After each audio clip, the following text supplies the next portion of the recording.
Glória a Deus, gente, por mais essa aula. Que Deus abençoe a sua vida. Estamos começando mais uma aula do Passo 6. Estamos na lição número 2. Hoje nós vamos falar sobre a doutrina do Pai, ou a revelação do Pai, sobre várias nuances que vão ser extremamente importantes para cada um de nós. Eu creio que essa palavra vai acrescentar muito nas nossas vidas, além do ensino, vai também acrescentar naquilo que nós precisamos conhecer da parte de Deus, dirimindo muitas dúvidas que às vezes nós podemos trazer com relação a Deus, o Pai, e vai ser uma aula bastante concisa, com bastante texto, mas eu creio que vai ser uma grande bênção para cada um de nós. Amém? Eu vou começar dando uma pequena introdução, já que nós estamos falando sobre a doutrina do Pai, né? Ou como é o título especificamente dessa aula, que é Conhecendo o Pai. Uma das coisas que a gente precisa primeiro refletir, gente, é que nós, quando temos um relacionamento com Deus e entendemos que Ele é Pai, nós procuramos trazer alguma base, alguma comparação dentro daquilo que nós já experimentamos para que a gente possa trazer isso no relacionamento com Deus. Porque é complexo a gente falar que Deus é o nosso Pai sem a gente ter um entendimento do que é paternidade. Mas uma das coisas que, infelizmente, a gente não vai conseguir fazer, por mais que a gente tenha tido uma família muito bem estruturada, com pais presentes, que em todos os momentos procuraram nos dar o melhor, e quando eu falo dar o melhor, não estou falando financeiramente, não é promover os nossos desejos e sonhos, realizá-los integralmente, não estou falando disso, mas pais que corrigem, que amam, que caminham junto, sabe, que participam da nossa vida, que investiram em nós, mesmo que nós tenhamos tido pais como esses. Eu tive a felicidade, realmente, a alegria, a realização de ter pais muito especiais. Como a minha família era uma família pequena, sou só eu e a minha irmã, então meus pais puderam estar próximos, embora houve momentos, é claro, que por conta deles pensarem em poder dar um melhor estudo, a melhor condição, houve alguns sacrifícios que eles tiveram que fazer. Meu pai sempre trabalhou bastante, ele não estava totalmente presente, não era sempre que ele estava presente, então minha mãe estava mais presente, mas os meus pais foram extremamente carinhosos, extremamente amorosos, pacientes, e claro que eu, dizendo isso, não quero dizer que eles não tenham errado em algum momento, que eles não tenham feito alguma coisa que não tenha sido perfeito, mas mesmo que você pudesse alinhar dentro da sua experiência familiar com os seus pais, que você tenha tido uma experiência realmente completa, abençoada, eles ficariam extremamente aquém da pessoa de Deus. Não tem nem como eles se aproximarem como exemplo do que é Deus, o Pai, por causa da sua perfeição. Porque Deus, o Pai, ele é 100% presente. Ele conhece o seu coração, coisa que os nossos pais não tinham como sondar, eles podiam desconfiar, às vezes tinham algumas certezas ali veladas, mas não tem como eles conhecerem o nosso coração como Deus conhece o nosso coração. Ele conhece a nossa índole, ele conhece os nossos medos, ele conhece as marcas dentro de nós, ele conhece os nossos temores. Então, e Deus na sua perfeição, ou seja, naquilo que Ele nos entrega, naquilo que Ele nos abençoa, naquilo que Ele nos presenteia, é sempre da maneira correta, no momento certo. Tudo tem um propósito naquilo que Ele faz. Nem sempre os pais conseguem suprir dessa maneira. Então, é claro que a gente tem que trazer algum paralelo de algum lugar, mas eu quero dizer para você, não faça isso como sendo o único embasamento que você tem para se relacionar com Deus. Eu vou te dar um exemplo que eu tenho isso na minha família. O meu pai não teve a oportunidade de conhecer o seu pai. Quando a minha avó engravidou do meu pai, a pessoa, que era o pai biológico, ele deixou essa situação, sumiu. Ninguém teve mais notícias dele. Assim, foi algo tão extremo que, na verdade, nem o nome do pai, o meu pai sabia. Então, por conta de ele ter crescido sem um pai, sem um referencial de pai, ele teve bastante dificuldade de se relacionar com Deus e entender quem era a pessoa de Deus e entender Deus como pai. Então, É claro que os nossos pais podem servir como um balizador, um alinhamento, mas eles nunca vão chegar aos pés daquilo que é Deus. E nós também, por mais que nós estudemos esse texto e todas as palavras que vão ser ministradas hoje, nós não conseguiremos alcançar qual seja a profundidade da paternidade que Deus tem para cada um de nós, para aqueles que amam o Senhor, e isso a gente vai falar um pouquinho também nessa aula, só para a gente tirar aquela dúvida que eu lembro nos anos 80 era muito famoso você ter aquelas frases, né, de para-choques de caminhão, eram pérolas, né, da sabedoria. Estou falando com sarcasmo, tá? Brincadeira. Mas, né, tinha aquela frase que eles colocavam no para-choque de caminhão, que Deus é pai de todos, né? Mas nós vamos descobrir hoje que não é bem assim. Deus deseja realmente passar para nós paternidade e gerar em nós filiação, mas para isso tem algumas condições que a gente vai estar conversando sobre isso. Ele deu essa condição a todo ser humano, mas nem todo ser humano optou por aceitar essa condição. Porque é muito fácil a gente falar que Deus é o nosso Pai quando nós precisamos de alguma coisa, precisamos de um livramento, precisamos de uma bênção, precisamos que aconteça alguma coisa que a gente deseja, mas quando nós devemos seguir as orientações, seguir as suas direções, cumprir os seus princípios, estudar a palavra dele, que é a Bíblia, onde estão esses princípios, aí a gente não quer fazer. Então, tem que ser, né, um relacionamento onde tem tanto uma receptividade como uma entrega também. Amém?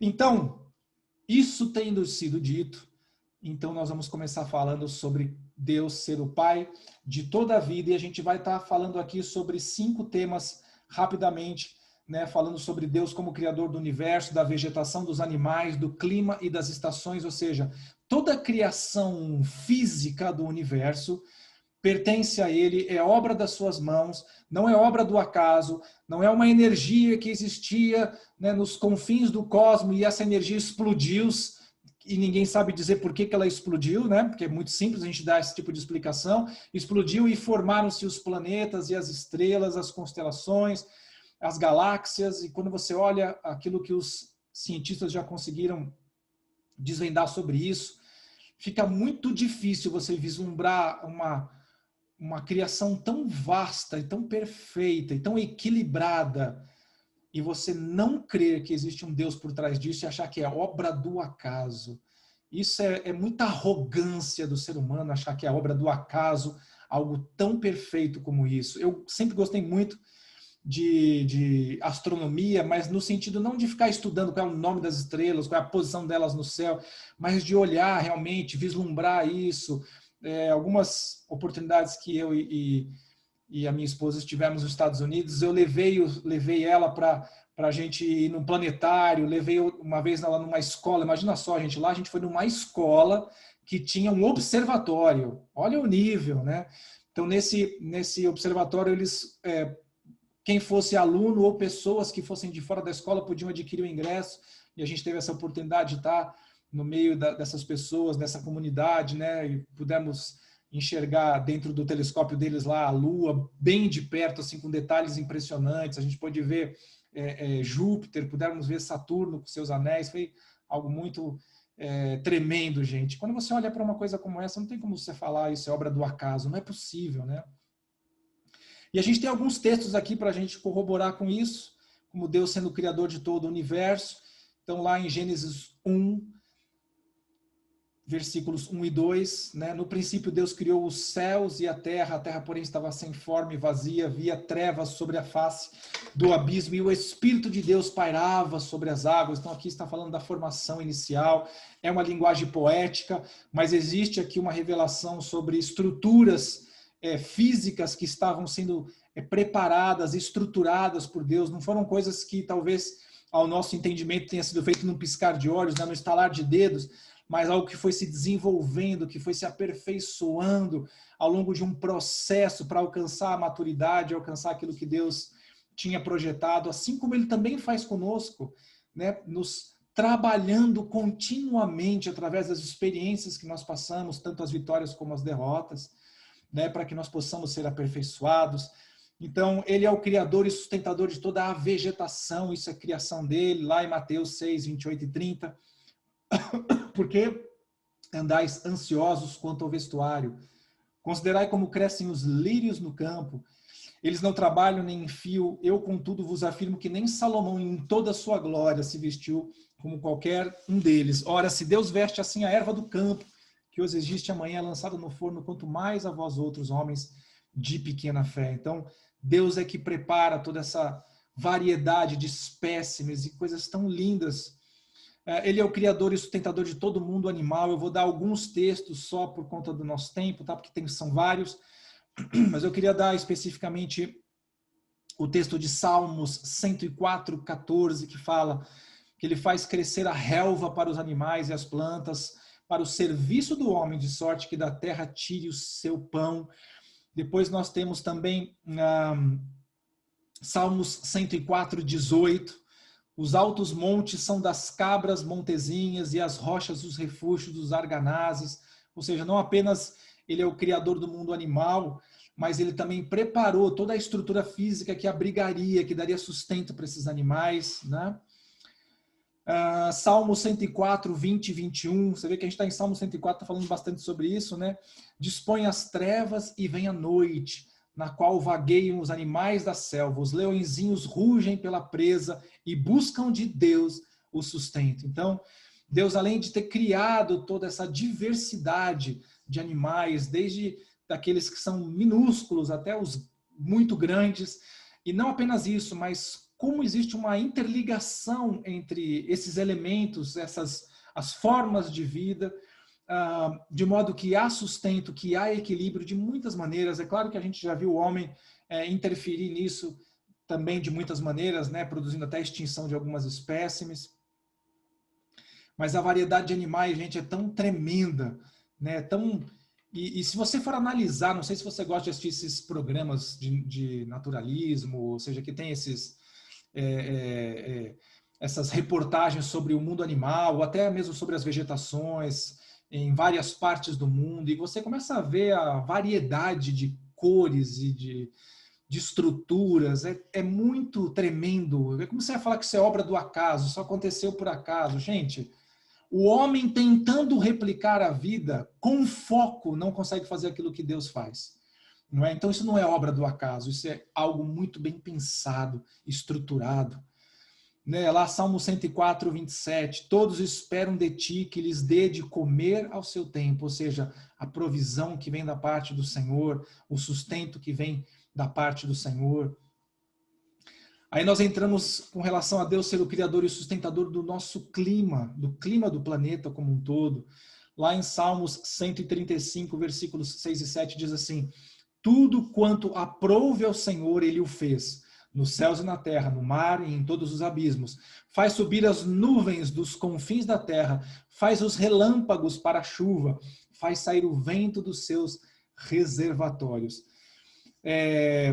Talvez alguma pessoa tenha analisado esse sair o vento dos seus reservatórios e teve a ideia de tentar reservar o vento, né, conservar o vento em algum lugar aí para que pudesse ser usado depois, mas o que está dizendo aqui é que existe uma fonte da onde saem as coisas que norteiam, que sustentam o nosso clima, e isso é de uma maneira sobrenatural que acontece. É claro que a gente sabe, através de estudos, como funciona a dinâmica das correntes de ar, os ventos quentes, os ventos frios, tanto as correntes no oceano como também, né, na atmosfera. E claro que existem tudo sobre isso, mas como isso se articula e como isso acontece na natureza, gente, nem o homem, estudando muito, ele não conseguiu descobrir exatamente como isso funciona, tal qual a grandiosidade de Deus para isso. Amém? Depois aqui, ó, Salmos 147, versículo 8. Cobre de nuvens os céus, prepara a chuva para a terra, faz brotar nos montes a erva. Salmo 147, 16. Dá a neve como lã e espalha a geada como cinza. Depois, no versículo 18 do mesmo Salmo 147, manda a sua palavra e o derrete, faz soprar o vento e as águas correm.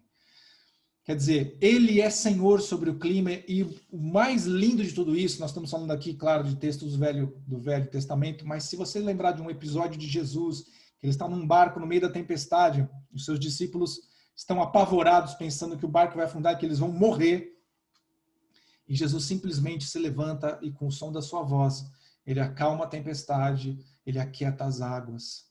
Gente, ele é Senhor sobre todas as coisas. Ao som da sua voz, tudo se prostra nos céus e na terra. Amém? Há quem diga, né? Ah, não, isso é a natureza. A natureza é Deus. Eu quero dizer para você que a natureza não é Deus. Deus tem controle sobre a natureza. Ele criou a natureza. Ele age através da natureza. A natureza está nas suas mãos.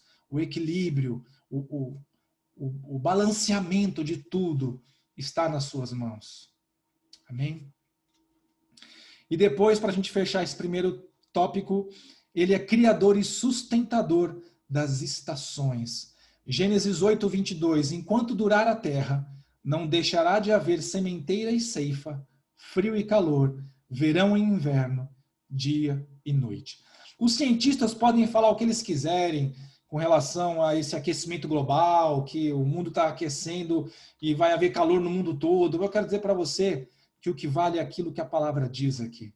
Amém? Ao mesmo tempo que os cientistas falam que está havendo um aquecimento global, não é isso? A gente às vezes vê em determinados anos acontecerem momentos de nevascas e de frios tão intensos como se nunca tivesse acontecido antes daquela maneira. Então a gente tem que tomar muito cuidado com aquilo que a gente ouve, aquilo que a mídia transmite para nós, porque infelizmente às vezes existem propósitos que não são aqueles de Deus por trás disso. E falando isso, não estou dizendo para você se alienar das coisas, estou apenas dizendo para você ouvir com ouvidos e discernir aquilo que você está recebendo. Porque se Deus disse que enquanto durar a terra vai haver sementeira e ceifa, frio e calor, verão e inverno, dia e noite, deixa eu te dizer uma coisa, vai acontecer e não importa quem quer que seja que fale ao contrário disso. Amém? Atos 14, 17. Contudo, não se deixou ficar sem testemunho de si mesmo, fazendo o bem, dando-vos do céu chuvas e estações frutíferas, e enchendo o vosso coração de fartura e de alegria. Está em Atos 14, 17. Amém? Deus é Senhor sobre toda a criação. Tudo é obra das suas mãos. Tudo cumpre um propósito. Todas as coisas foram feitas de uma maneira específica. E com o tempo, Deus revelou conhecimento ao homem para que pudesse desfrutar de todas essas coisas. É claro que quando a gente fala da vegetação, parece muito mais simples a gente entender os legumes, por exemplo, as verduras, as coisas que nos alimentam, que fazem bem para o nosso organismo. Nós sabemos de plantas que têm, além, né, de servirem como alimento, elas têm propriedades medicinais, propriedades de cura para certas doenças e certas enfermidades. Tudo isso está à disposição na natureza. Mas você parou para pensar, por exemplo, que Deus fez rochas dos mais diversos tipos. Você tem rochas que, quando esculpidas e trabalhadas, se tornam joias que custam riquezas infindáveis, pedras preciosíssimas. E, ao mesmo tempo, você também tem pedras que são entalhadas e cortadas e trabalhadas, e elas se tornam, por exemplo, o tampo, né, da sua cozinha, ou o tampo, né, do seu banheiro, onde está a sua cuba, onde está, né, o seu lavatório. Então você imagina toda essa criação, e quando você vê, até nas coisas mais simples, eu não estou falando nem de pedras preciosas, rubis, esmeraldas, diamantes, topázios, e por aí vai. Mas imagine só quando você vai numa marmoraria e você olha a diversidade de pedras que existe. Gente, isso não foi o homem quem fez, isso foi Deus. Então a sua criação é maravilhosa, preciosa, detalhada, gente. E não tem como você não apreciar algo desse nível e você falar, isso é obra do acaso. Não tem como você falar isso. Em tudo existe um projeto de Deus. Amém? Vamos entrar agora no segundo tópico, na qual nós vamos falar sobre Deus como sendo o Pai de Jesus. É muito óbvio para nós que lemos a palavra, nós que frequentamos o culto, nós que temos um líder de célula, que frequentamos um pequeno grupo, nós que temos buscado a Deus de alguma maneira, é muito fácil para nós compreender que efetivamente Jesus é o Filho de Deus. Mas muitas vezes nos falta base para nós discernirmos por que existe essa filiação, ok? E essa paternidade de Deus com relação a Jesus e o que isso significa para nós também. O mais tremendo de tudo, gente, não é apenas nós conhecermos os textos que falam que Deus é o Pai de Jesus, mas saber que tudo aquilo que o Pai fez no Filho, ele fez para que pudesse ser replicado em todo aquele que o recebesse e todo aquele que o amasse. De modo que aquilo que Deus faz pelo seu Filho Jesus também vai produzir em nós de alguma maneira. Gente, nós fomos agraciados com algo de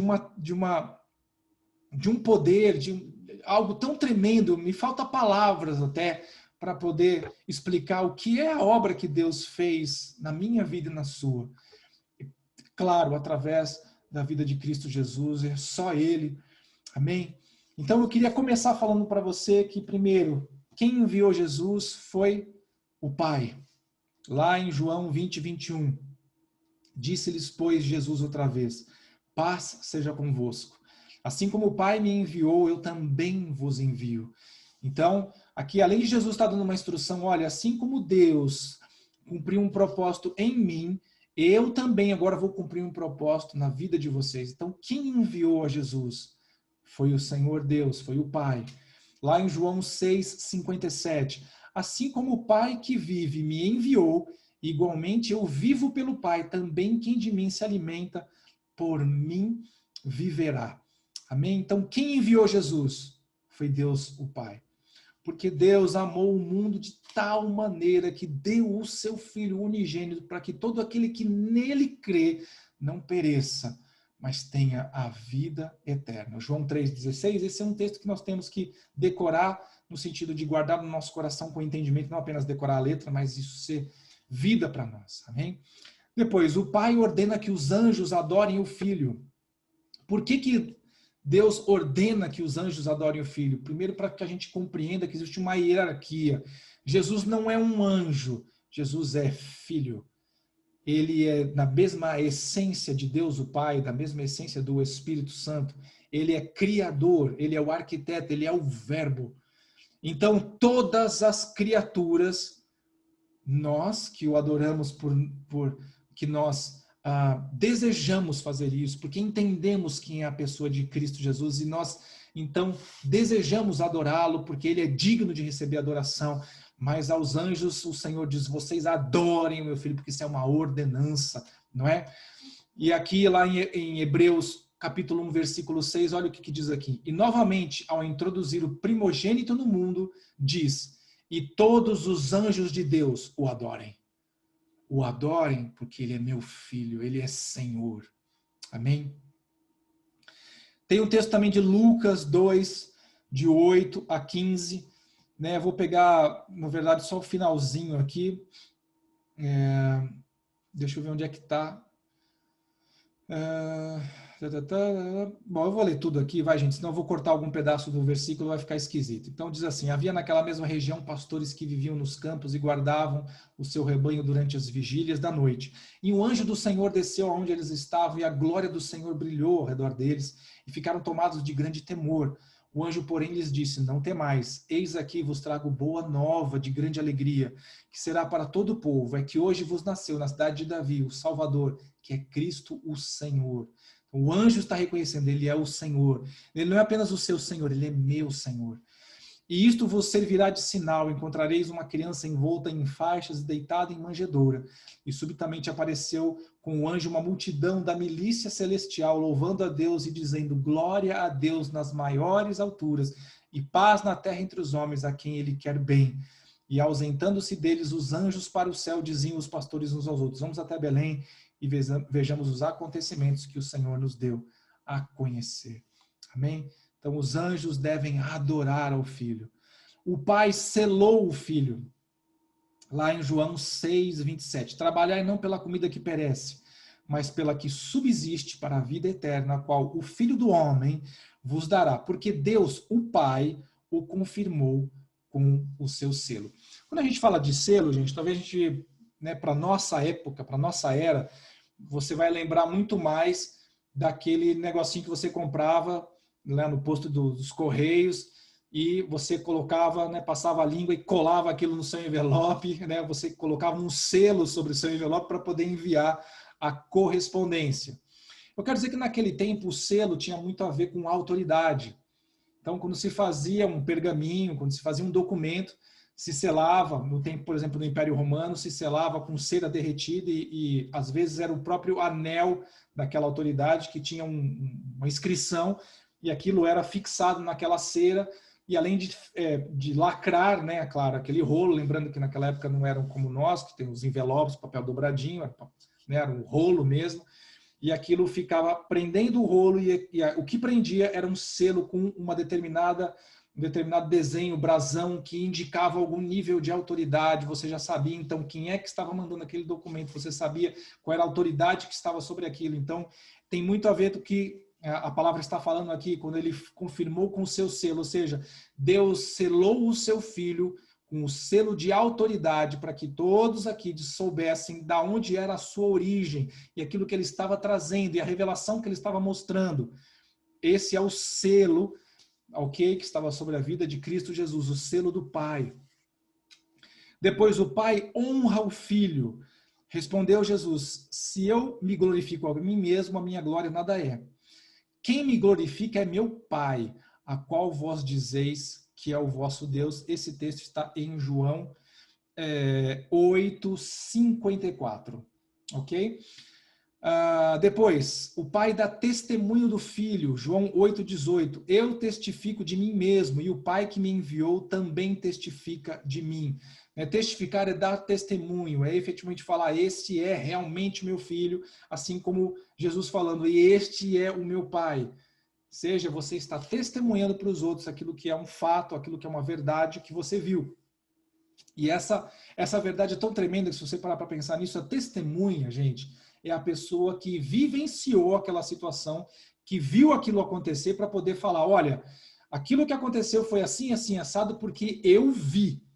Então, quando Jesus fala do Pai, ele está falando de alguém que ele vê.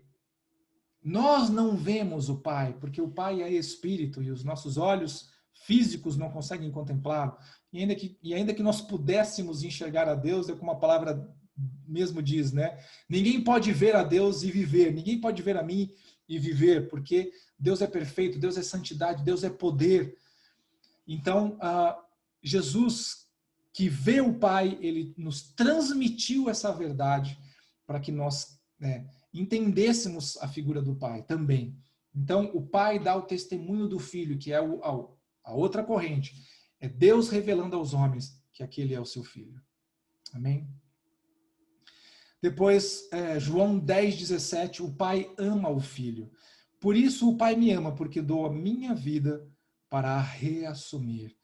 Então, o amor do Pai declarado aqui, não só nesse texto, né? Tem um dos textos mais lindos que eu vejo na Bíblia, é um momento e aliás, que momento, né, que João Batista vislumbrou.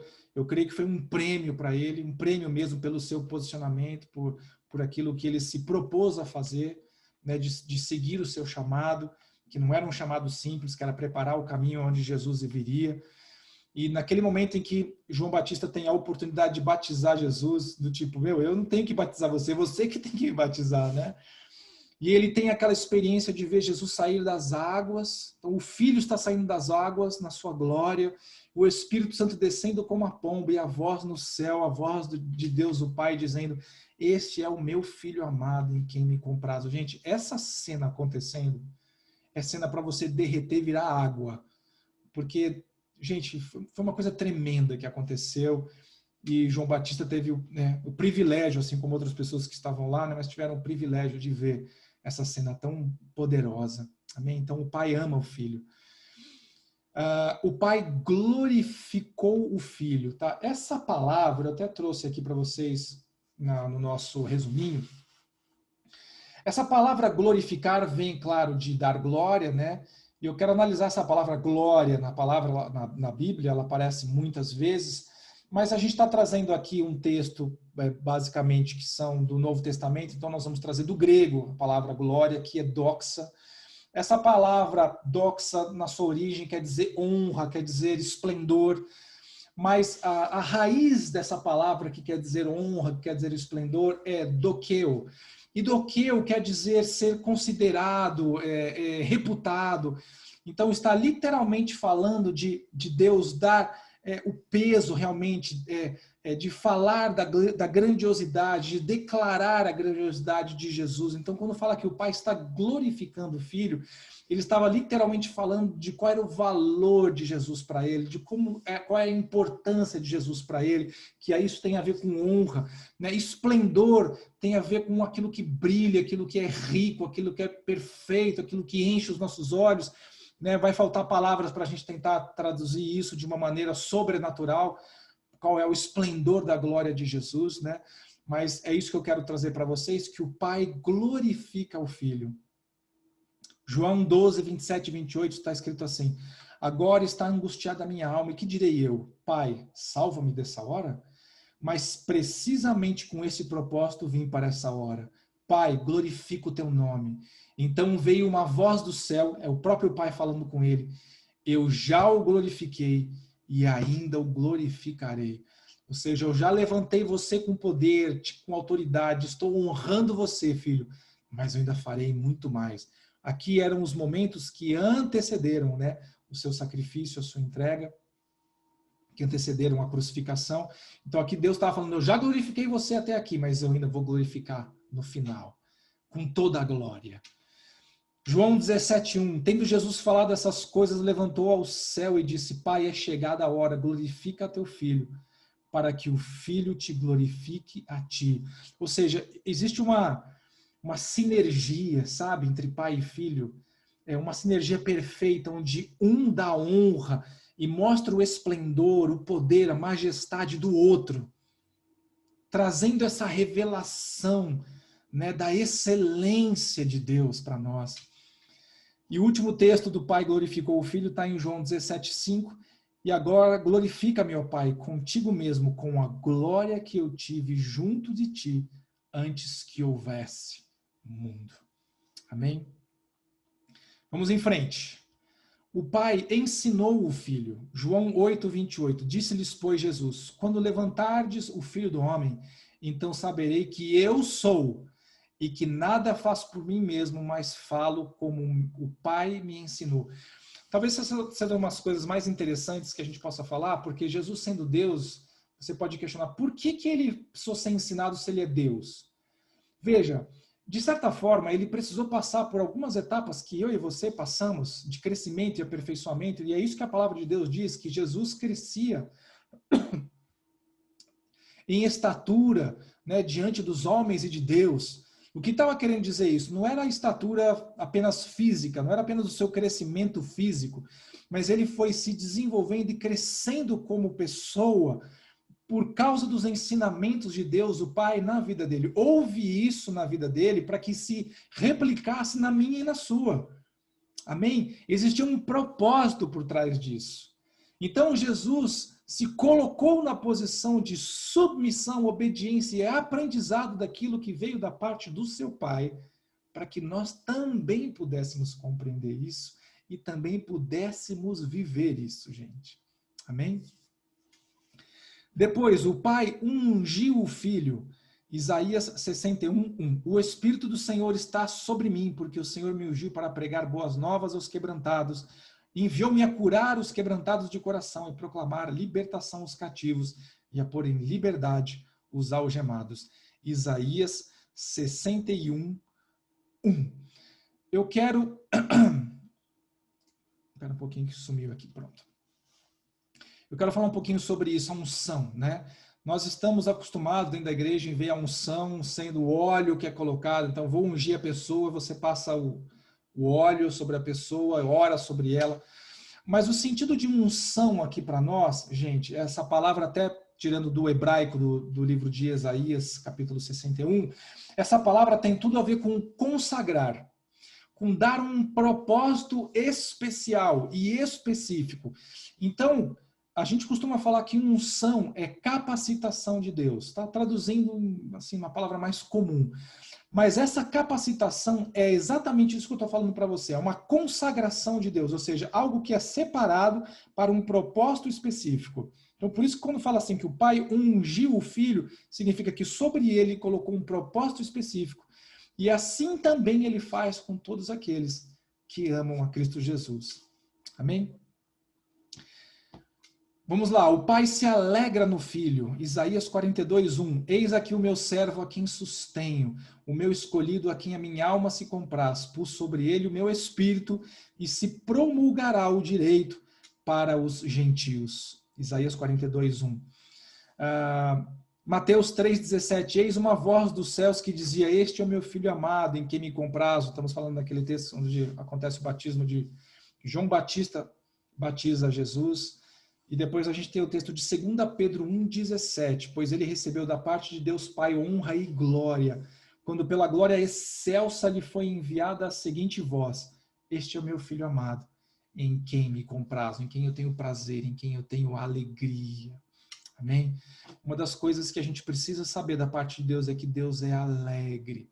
Se você pegar lá no livro de Sofonias, eu acho que não sei se é 23:17, que fala que o nosso Deus é um Deus alegre. Ele é um Deus que tem alegria mesmo. Ele não é um Deus carrancudo, ele é um Deus sério, não é um Deus de juízo, embora sim o seu juízo seja estabelecido e a sua justiça seja perfeita. Mas ele é um Deus que se alegra. A gente tem depois um outro texto que eu gosto demais no Novo Testamento, que fala assim: o justo viverá pela fé. E se ele retroceder, a minha alma não tem prazer nele, ou seja, Deus tem prazer. O fato de Deus amar a todo mundo, eu posso até dizer, não diminuindo isso, tá? Mas como sendo algo padrão. Deus ama todos iguais. Deus ama o assassino e Deus ama aquele que está fazendo aquilo que é bom, fazendo o bem. Ele ama igual a todos. Mas ele ter prazer, gente, é bem distinto. Deus tem prazer naqueles que caminham com Ele. Deus tem prazer naqueles que se submetem a Ele. Deus tem prazer naqueles que o amam. E a Bíblia é muito clara. Quem são aqueles que amam a Deus? São aqueles que ouvem a sua palavra e as praticam. Ou as guardam, como está escrito. Depois, o pai ouve o filho, ou escuta o filho. João 11, 41 e 42. Tiraram então a pedra e Jesus, levantando os olhos para o céu, disse: Pai, graças te dou, porque me ouviste. Aliás, eu sabia que sempre me ouves, mas assim falei por causa da multidão presente, para que creiam que tu me enviaste. Ou seja, ele criou o diálogo com o pai ali, para que as pessoas vissem que ele não era isolado, mas ele veio do pai, para o pai ele retorna, ele tem uma família. Ele tem uma filiação. Amém? E, mais importante, tudo aquilo que Jesus falou, tudo aquilo que ele orou, Deus estava escutando. Por que foi feito dessa maneira, gente? Deus sempre escutou o seu filho. Aliás, eles tinham um relacionamento profundo, perfeito.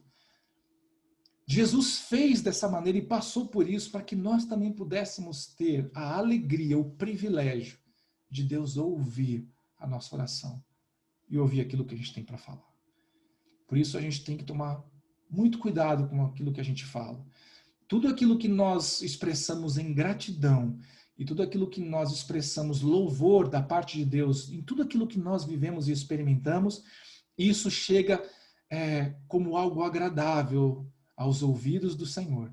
Agora, quando nós murmuramos, reclamamos e amaldiçoamos, eu quero te dizer, nós estamos dando louvor ao diabo. Isso só alegra o ouvido de Satanás. Por isso, a sua boca deve estar sempre cheia de louvor. A sua boca deve estar sempre cheia de palavras que glorifiquem o seu nome a despeito das dificuldades e desafios. Amém? O pai ofereceu o filho, mas Jesus disse a Pedro: mete a espada na bainha, não beberei porventura o cálice que meu pai me deu? João 18:11. Ok? O pai ressuscitou o filho, Gálatas 1:1. Paulo, o apóstolo, não da parte de homens, nem por intermédio de homem algum, mas por Jesus Cristo e por Deus Pai, que o ressuscitou dentre os mortos. Vamos fechar aqui com mais alguns. O pai exalta o filho. Filipenses 2, 9 a 11, pelo que também Deus o exaltou sobremaneira, ele deu um nome que está acima de todo nome, para que ao nome de Jesus se dobre todo o joelho nos céus, na terra, debaixo da terra, e toda língua confesse que Jesus Cristo é o Senhor, para a glória de Deus Pai. O Pai fez do Filho o cabeça da igreja, Efésios 1, 22, e pôs todas as coisas debaixo dos pés, para ser o cabeça sobre todas as coisas, o deu à igreja. Então, antes que você fique imaginando, mas tem alguns líderes espirituais aí que acham que eles que são cabeça da igreja. Então, vou falar para você, essa igreja está indo de mal a pior. Porque a igreja de Cristo tem um único cabeça, é Jesus Cristo. Todos os demais são instrumentos nas suas mãos. Todos os demais cumprem um propósito. Todos os demais são uma mesma família. Cada um dentro da sua função, cada um dentro do seu chamado, mas agindo em sinergia, como corpo debaixo de um cabeça, um único cabeça, quem dá a direção e a instrução, que é Cristo Jesus. E por fim, o Pai dá ao Filho que julgue ao mundo. João 5, 22 diz assim, e o Pai a ninguém julga, mas ao Filho confiou todo julgamento. E João 5, 27, ele deu autoridade para julgar, porque é o Filho do homem. Então, para você compreender aqui o que Jesus está falando, quem vai julgar não vai ser Deus o Pai, vai ser Cristo Jesus. Para aqueles que entregarem a sua vida para Ele, para aqueles que o receberem como Senhor das suas vidas, como único Senhor e Salvador, para aqueles que confessarem Jesus Cristo é o Filho de Deus, a esses não haverá julgamento. Mas para aqueles que negarem a Jesus como o Filho de Deus, aqueles que negarem, se submeterem a Cristo e as suas direções e os seus princípios, a esses está esperando um julgamento, que será feito por Ele mesmo. Amém? Quando nós falamos, só para a gente discernir isso, né? Quando nós falamos do bimá de Cristo, que é o tribunal de Cristo, ele não é um tribunal de julgamento, porque todos que estarão no bimá de Cristo serão os salvos, aqueles que receberam Jesus como Senhor das suas vidas. A esses, o que vai acontecer é passar no filtro tudo aquilo que nós fizemos, as obras que nós produzimos aqui, se pela motivação correta, dentro de um entendimento das suas direções, das suas estratégias. Dentro deste momento, essas obras vão ser colocadas à prova. E a Bíblia fala que vão ser obras que vão ser como de ouro, de prata, de bronze, de pau, de madeira, de feno.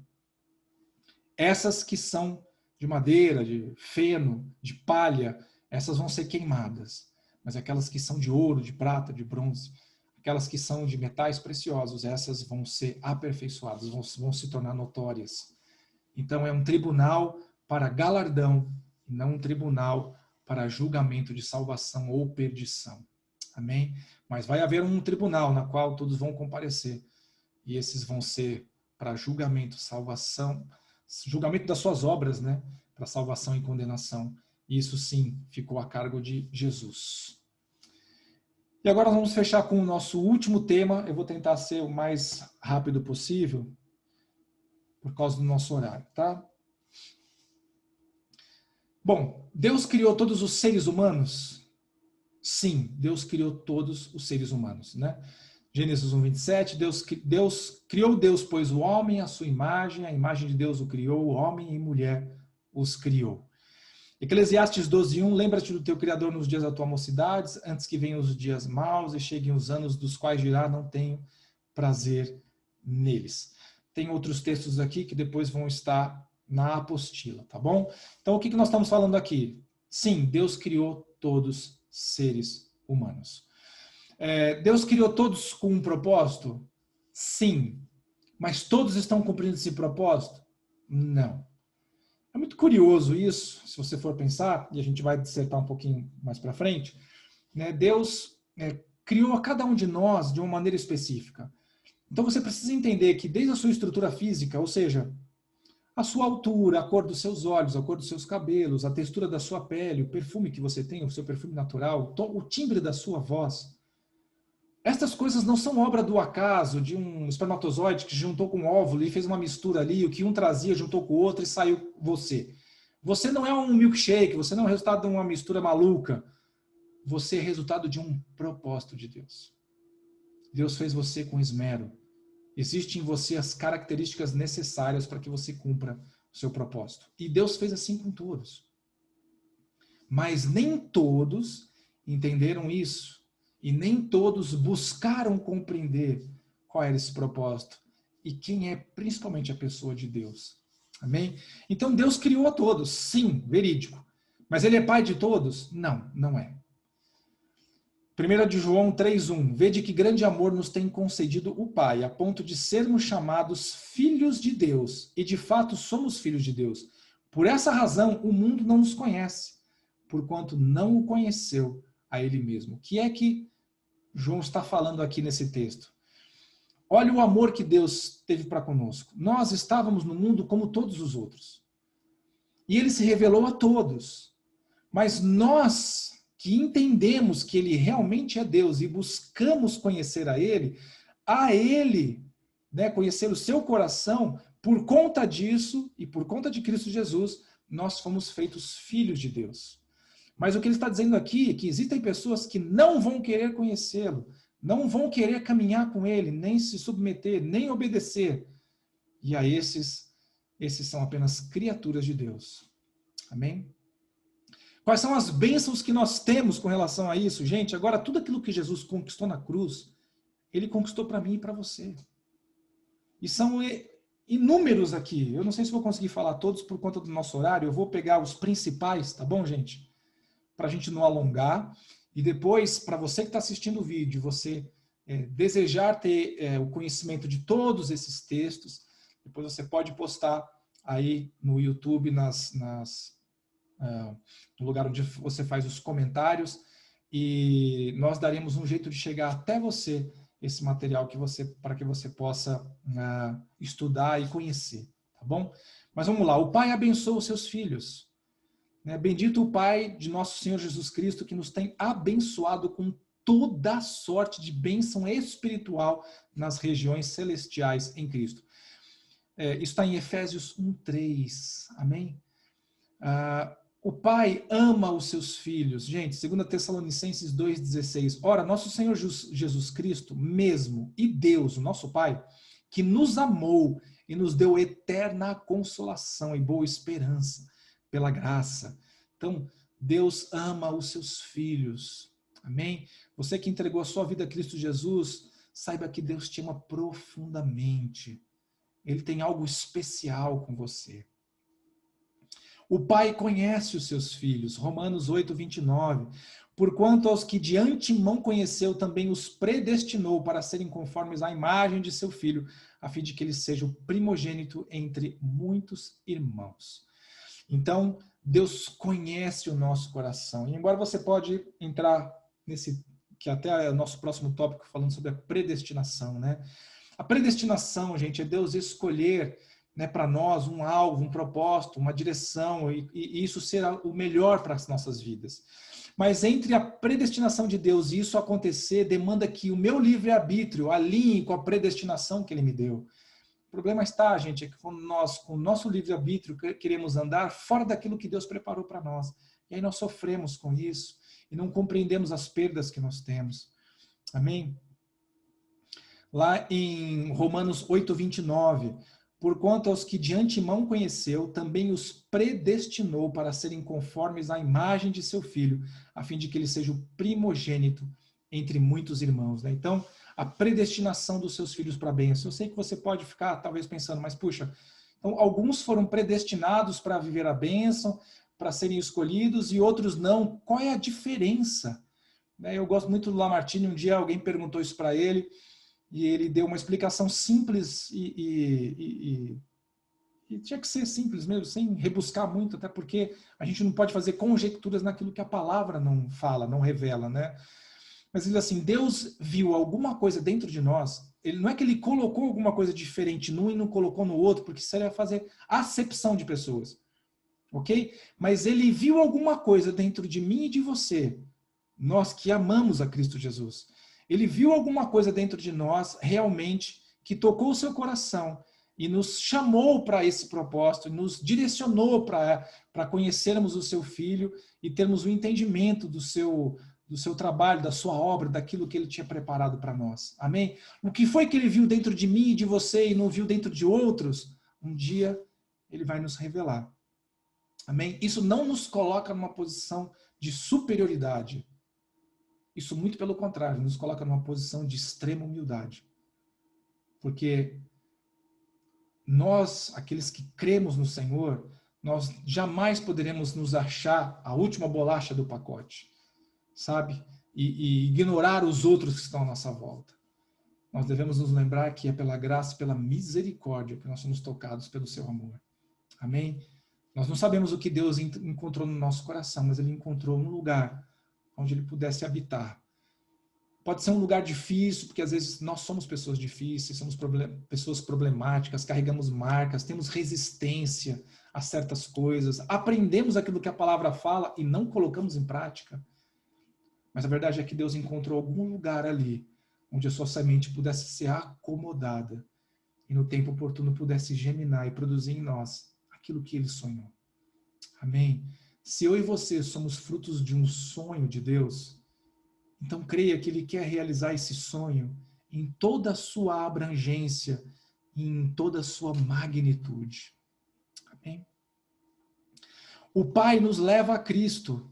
João 6,37, todo aquele que o Pai me dá, esse virá a mim, e o que vem a mim, de modo algum lançarei fora. João 6,44, ninguém pode vir a mim se o Pai não me enviou, não o trouxer. Se o Pai que me enviou não o trouxer, e eu o ressuscitarei no último dia. Amém? É um Pai que chama os seus filhos. Romanos 8,30, e os que predestinou, a esses também chamou, e os que chamou, esses também justificou, e os que justificou, este também glorificou. Amém? Eu vou puxar um pouquinho para frente aqui, gente, porque a gente ficou realmente apertado no tempo. Um pai que sela os seus filhos. Lembra que nós falamos que Jesus tem o selo do Pai? Eu quero te dizer que quando você aceita Jesus, o selo de Jesus vem sobre a sua vida. Olha só. Efésios 1,13. Em quem também vós, depois de ouvistes a palavra da verdade, o evangelho da vossa salvação, tendo nele também crido, fostes selados com o Espírito Santo da promessa. Como é que a gente foi selado? Fomos selados com o Espírito Santo da promessa. E a palavra de Deus fala que ele é o penhor da promessa. O que é o penhor, gente? O penhor é aquilo que você dá como garantia de alguma coisa. Então, o que Jesus estava falando é o seguinte, o meu Pai tem muitas moradas, eu vou preparar, e eu venho buscar vocês. Eu venho buscar vocês para vocês viverem comigo, Jesus falando. Qual é a garantia que eu vou dar para vocês que eu não vou deixar vocês para trás? O meu Espírito que eu coloco em vocês. É a garantia, é o selo que eu coloco sobre vocês. Gente, o Espírito Santo na nossa vida não é apenas alguém que você pede para te abençoar, para te livrar no meio do caminho, para te dar uma abertura de portas, te dar uma condição especial no seu trabalho. O Espírito Santo é o selo de Cristo Jesus em cada um de nós. Esse selo é tão importante que no mundo espiritual, quando as hordes celestiais malignas olham para aquele que pertence ao Senhor, para aquele que entregou a vida para Cristo, quando ele olha você, ele olha o selo do Espírito Santo. Opa, esse está selado, esse não é qualquer um. Esse foi selado. Amém? Você carrega a autoridade de Deus na sua vida. Glória a Deus por isso. O pai honra os seus filhos. João 12:26, se alguém me serve, siga-me. E onde eu estou, ali também estará o meu servo. E se alguém me servir, o Pai o honrará. Gente, ser honrado por Deus, você ser honrado no seu trabalho, quando você produz o seu trabalho com afinco, sabe?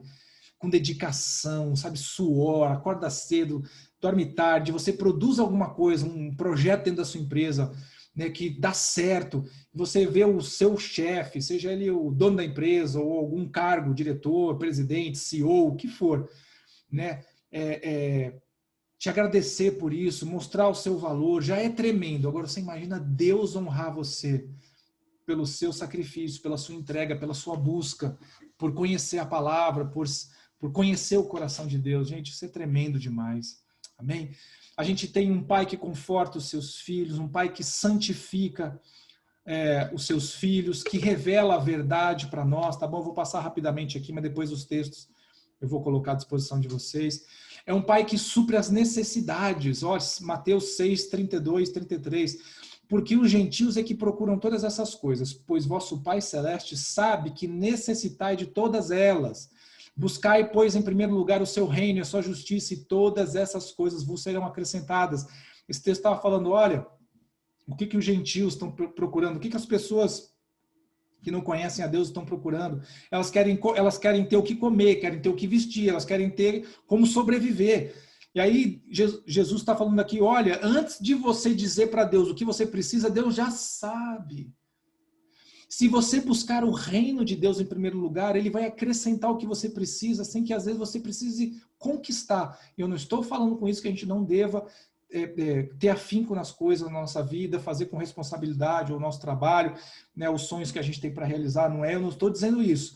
Mas eu gosto muito da palavra do Senhor, né, que fala assim, né, lá da sentinela e daqueles que edificam a cidade, né? De que adianta a pessoa que está trabalhando para edificar a cidade se o Senhor não edificar a cidade? Né? Do que adianta estar a sentinela lá vigiando a cidade se o Senhor não estiver guardando a cidade? E aí a Bíblia continua falando, né? Que Deus dá aos seus enquanto dormem. Enquanto dormem, gente. Enquanto você está cuidando dos assuntos de Deus, eu quero te dizer, Ele está cuidando dos seus. E eu sou prova disso. Eu sou prova de quanto eu vivo o favor de Deus na minha vida. Não porque eu seja excepcional, porque eu tenho muitos problemas e muitos defeitos. Mas uma coisa eu entendi quando o Senhor me chamou, como a gente viu aqui. Que a minha vida era dele e precisava servir um propósito que agradasse o seu coração. Que eu existia para cumprir um sonho dele, não o meu. Eu procurei, de alguma maneira, fazer com que esse sonho se cumprisse na minha vida. Enquanto eu estou cuidando dos assuntos dele, ele está cuidando dos meus. Amém? Isso não é uma troca. Não estou fazendo uma troca com Deus. Ó, Deus, vou cuidar das suas coisas, o Senhor cuida das minhas. Não é isso. É que, primeiro, eu não tenho condições de cuidar de tudo ao mesmo tempo, porque eu sou um ser humano. Eu tenho que escolher entre quais coisas eu preciso fazer e cuidar, né? Eu te digo que quanto você tiver cuidando dos assuntos de Deus, e quando eu falo isso, não é para você largar toda a sua vida, largar seu trabalho, largar tudo, não é isso. Você pode cumprir o projeto de Deus dentro do seu trabalho. Você pode cumprir o projeto de Deus dentro do seu lazer, dentro do seu hobby. Mas quando você estiver fazendo isso, saiba que Deus está cuidando da sua vida e está cuidando dos seus. Amém? Deus busca a adoração. Deus quer ser adorado por nós. Por isso que eu falei, quando nós louvamos a Ele, quando nós agradecemos, quando nós falamos que mesmo que as coisas não estejam dando certo, a gente sabe que o que Ele tem para nós é o melhor, que os propósitos dele para nós é sempre de excelência, é sempre o melhor que existe, nós estamos adorando e louvando Ele de muitas maneiras. O que nós não podemos é murmurar, reclamar, porque isso não agrada o coração de Deus, amém? Deus corrige os seus filhos, porque é necessário correção, gente. Eu e você precisamos muitas vezes, né, estamos desalinhados um pouquinho, Deus tem que vir e nos colocar no caminho. Então Deus ama Deus corrige aqueles que Ele ama. E eu falo para ele, Senhor, ser corrigido não é gostoso. Não vou mentir para você, ser hipócrita. Você fala assim, meu, que delícia, eu adoro ser corrigido pelo Senhor. Eu passo momentos fantásticos enquanto Ele me corrige. Não é fácil. Mas eu falo assim, Senhor, mesmo não sendo fácil, mesmo às vezes sendo momentos difíceis, não deixa de me corrigir, porque eu quero ser melhor. Amém? O pai restaura os seus filhos, o pai recompensa os seus filhos, e o pai glorificará os seus filhos. Amém? Eu tive que voar um pouquinho para a gente não ficar extremamente extenso, eu sei que a gente já está, e depois esses textos todos eu vou disponibilizar para vocês. Mas isso é só para vocês verem um pouquinho, uma fração de quem é a pessoa de Deus na minha vida e na sua. Para que nós possamos usufruir disso, usufruir num relacionamento de alegria mesmo, num relacionamento de entrega, um relacionamento de serviço, de submissão, de obediência. Lembrando que Ele é Deus e nós somos servos e filhos pela graça, não por merecimento, porque nós somos adotados por causa de Cristo Jesus. Amém? Você tem um Deus que te ama muito, mas a gente precisa também saber qual é o nosso posicionamento com relação a Ele. Essa palavra de hoje é para acrescentar de maneira poderosa o seu coração. Amém? Eu queria que você repetisse, aproveitasse essa semana para repetir uma oração breve comigo sobre tudo aquilo que você ouviu do Pai hoje. Eu queria que você repetisse assim comigo: Senhor Deus, eu não consigo ainda compreender qual seja a grandeza do Senhor, qual seja a largura, a altura, a profundidade do teu amor pela minha vida. Mas eu sei que o Senhor é Pai, primeiro de Cristo Jesus, a quem eu entrego a minha vida, a quem eu entrego o meu coração, a quem eu entrego tudo que eu sou, a quem eu entrego tudo que eu tenho. E por causa de Cristo Jesus, o Senhor é meu Pai. Jesus é teu Filho unigênito, é o teu Filho real. Eu sou teu filho por adoção. Mas eu te glorifico, Senhor meu Deus, e te bendigo, te agradecendo, porque as bênçãos e heranças que são de Cristo Jesus, porque Ele é digno, me alcançaram, não porque eu mereço, mas porque eu fui adotado, recebido pelo Senhor. Continua a revelar a tua grandiosidade ao meu coração, até que os meus olhos te vejam. Em nome de Jesus. Amém. Espero que essa aula tenha tocado profundamente o seu coração, embora é uma aula extensa, com muito texto, mas que isso possa ter realmente tocado no profundo da sua alma, do seu entendimento da pessoa de Deus. Amém? Que Deus te abençoe e nos vemos na próxima aula.